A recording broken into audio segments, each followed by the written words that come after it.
Sometimes life feels heavy, like you're being covered in dirt, surrounded by darkness, wondering if you're ever going to break through. You question, am I being buried? Or am I being planted? Buried things stay buried. They're left to fade away in the shadows, without light, without growth. But a seed is planted. It is put into the ground on purpose, waiting to grow and rise when the time is right. When you're planted, it doesn't mean life will be easy. In fact, it's usually the opposite. Being planted can feel dark, lonely, and uncertain. But remember, it's all a part of the process. Because every plant endures storms, seasons, and setbacks before it finally grows strong enough to give back to the world. So, are you being planted or buried? One of my biggest struggles growing up in life, and to be honest, it's still a struggle to this day, is feeling like things are happening to me, like I have no control over what's going on. But the idea of being planted or buried is something that really helps me in seasons where I feel overwhelmed or anxious. So if you want to figure out if you're being buried, ask yourself this one question. Are you dead? Like if you need to go to the doctor and get like a checkup, make sure your blood and all that kind of stuff is going on, make sure, come back to the video and ask yourself, are you dead? Right? Like, do you still have a pulse? And if the answer is yes, then you're not buried. You're actually still alive. Now, I know at times you can feel buried. It can feel like you're emotionally lifeless, maybe spiritually dead, or creatively there's nothing inside of you. But that just means that you need to be put in some water. You see, my wife has this habit of finding flowers that look like they're on their last leg and clipping up like a small part of it and then putting it in water later on. And then what tends to happen is that this little part of the flower that had life in it, because of the water, it continues to sprout. And to me, I'm always surprised when I see this because I'm like, man, I thought that thing was going to die. So, what you need to start figuring out right now in this moment is what's your water? Like, where's somewhere that you need to put yourself into to allow you to grow and foster a better life? Is it maybe prayer? Maybe you need to put yourself in some better friendships. Maybe you need to put yourself in a place where it's new and it's giving you this new freshness of life to grow. Whatever that is, you need to chase that. Maybe you got to make that big move. Maybe you got to get that promotion. Whatever that is, that's going to bring you into this life giving moment, then you need to seek that out. You need to put yourself in that place. Whatever that water is for you, you need to go find it. So now that we figure out that you're not buried and you're not dead, that means that you're probably being planted. Now, the way that I like to define being planted is being intentionally placed somewhere for the purpose of flourishing. Now, a lot of the times it may not look that way. One of my favorite stories in the Bible is a story of Joseph. And you see, Joseph had a very high position, but because of some sequence of events, he ended up getting put in prison. And so a lot of people may look at that story and be like, oh, Joseph was being punished. But Joseph was put in prison not for the punishment, but because God had a promise. And so when you read the story, you can see it in two different ways. You can see it through man's view, right? Oh man, I was trying to do all this good. I was putting in all this effort. I was doing X, Y, Z, and I still got down to the gutter. I'm still nowhere. You see, nothing good ever happens to me. Woe is me, pity party all over again, right? Or you can see it in the flip side, right? 2020 vision in real time and saying like, okay, I know that I'm put in this position, but there's also this promise that God made me and made my family or made, our descendants, whatever it is. I have this promise that I'm holding on to. So this must not be the end.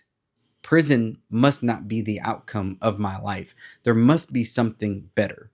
And so when you're hoping in that promise, when you're trusting in that thing, when you find out that you're being planted for a reason, then you begin to find out, okay, what's the purpose of me being here? Why am I here? Why am I going through these trials? Why am I going through these hardships, right? Because when you look at a plant, the life of a plant isn't really the best, right? They get crapped on continually. There's constant storms, weather change. It's really dark and really lonely in the ground. And when you look at it in that perspective, it really does suck. It really does make you feel a little hopeless. But then when you realize the outcome of all those things in the life of a plant, you end up realizing all those bad things were actually for good reasons, right?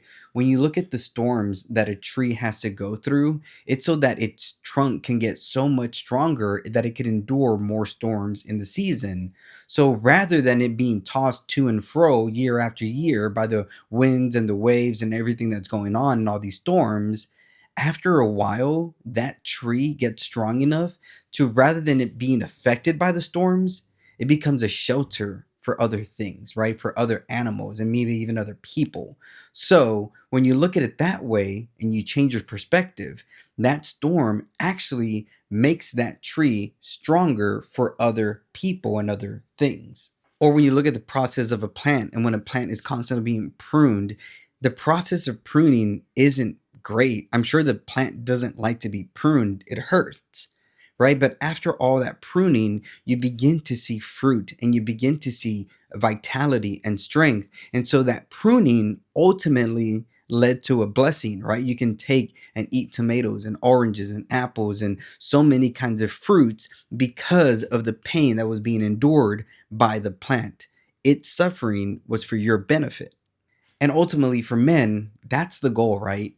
To be a place for our family and our friends and those who we care, to be a shelter, right? To be a place of solace and peace, to be a place of comfort, but also to be a place of safety, security, and provision.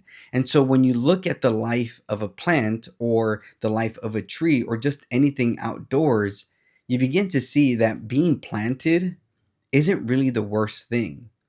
And sometimes being planted feels a lot like being buried, but if you still have life in you, it's a whole different story. It's funny because years ago, I remember praying to God for patience. I needed patience with customers that I was working with. I needed patience with myself, patience with my wife, patience with friends, patience with everything. I just felt like I struggled with patience. And I remember praying to God constantly, like, give me patience, help me build patience. And then he ends up making me an entrepreneur. And that's how I began to see that the life of an entrepreneur and the life of a farmer or a gardener are so similar. You see, just like a farmer, an entrepreneur goes through seasons of dryness, goes through seasons when there isn't really that much fruit, goes through seasons where it's just sowing seeds, whether it's conversations or passing out business cards or posting on social media. And it's just this constant give, give, give, push, push, push, sow, in hopes that there will be a benefit, right? In hopes that the reward of reaping is going to be big. And so as I've started becoming more of an entrepreneur and figuring this out in my business, I constantly start going back to the Bible and reading these parables and passages of farmers and the patience that farmers have, that day in, day out, they water the plant, right? And watering the plant could be, again, posting on social media, emailing clients, having these conversations, going to conferences, shaking the hands, doing the things that are going to get you the clients, or at least put you in the conversation, right? And then you have to till the ground, right? You have to do the follow-up calls. You need to go to the jobs on time, show up, put in the work, put in the effort. And so lately, I've just been seeing so much of the relation between gardening and farming and being a business owner and an entrepreneur. And the Bible has just seems so life-giving in that area to me.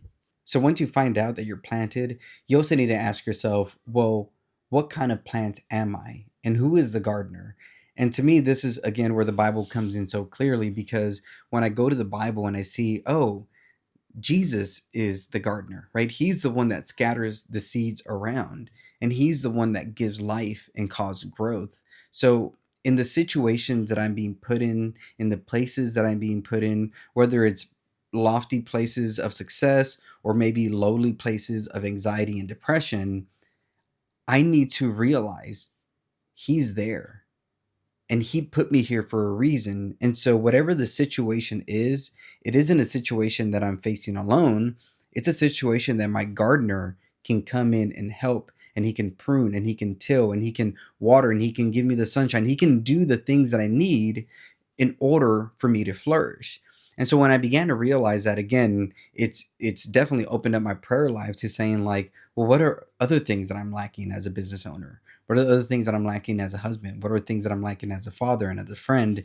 And how can my gardener make me a better plant? So if you find yourself resonating with this, comment below. Do you feel like you're in a place where you're being buried, maybe by problems, by worries and anxieties? What do you feel like your water is? Or comment something. Maybe you want to find what your water is. Maybe you don't know what your water is, and maybe you need help. So comment that below. But if you're somebody who has been in a place of being buried and now you find yourself being planted and growing and succeeding and flourishing and then being that place of shelter and solace for others, how did you get there? What are some inspirations you had on your journey? I would love to hear your stories.